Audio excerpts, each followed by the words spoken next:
Mwanafunzi wa chuo cha afya na sayansi shirikishi Kilimanjaro Kichasi, Ricky Samueli, mwenye umri wa miaka 21, anadaiwa kujiua kwa kujinyonga chooni katika nyumba aliyokuwa amepanga eneo la Kiriwa Chini, kata ya Rau, manispaa ya Moshi, huku chanzo cha kifo hicho kidaiwa ni wingi wa madeni. Mwanafunzi huyo wa mwaka wa pili katika idara ya fizioterapia, mazoezi kwa tiba na mwenyeji wa Machame, wilaya ya Hai, anadaiwa kujiua Mei 13, 2025 kwa kutumia waya uliofungwa kwenye dirisha la choo alichokuwa akikitumia. Inadaiwa kuwa siku ya tukio, baadhi ya wanafunzi waliokuwa wanamdai walienda nyumbani kwake anakoishi kufuata fedha zao, na walipofika waligonga mlango bila mafanikio, na walipochungulia dirishani waliona mwili ukiwa unaning'inia chooni. Mkuu wa wilaya ya Moshi Godfrey Mzava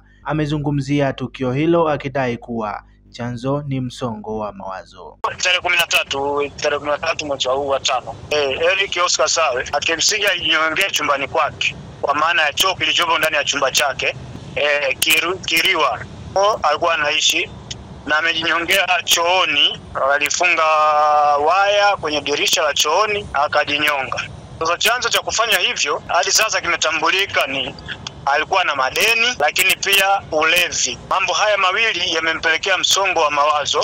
Sasa akaona kwamba njia pekee ya kufanya ni kutangulia mbinguni. Kwa hiyo mwili ukahifadhiwa pale KSMC kwa ajili ya uchunguzi wa daktari. Wanafunzi hawa wengine wanatoka mikoani, wengine wa hapa wanapofika shuleni, jambo kubwa wanatakiwa waendelee kuconcentrate na kitu ambacho kimewapeleka shuleni. Wasijiingize kwenye mambo ambayo sio biashara halisi iliyowaleta chuoni. Asanteni. Kwa majina naitwa Ana Mbando, ni katibu wa afya wa chuo cha afya na sayansi shirikishi Kilimanjaro hapa KSMC.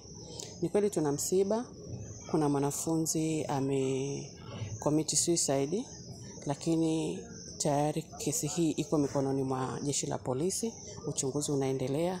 Mpaka sasa hivi bado hatujapata taarifa yote kutoka kwenye taarifa ya uchunguzi wa polisi.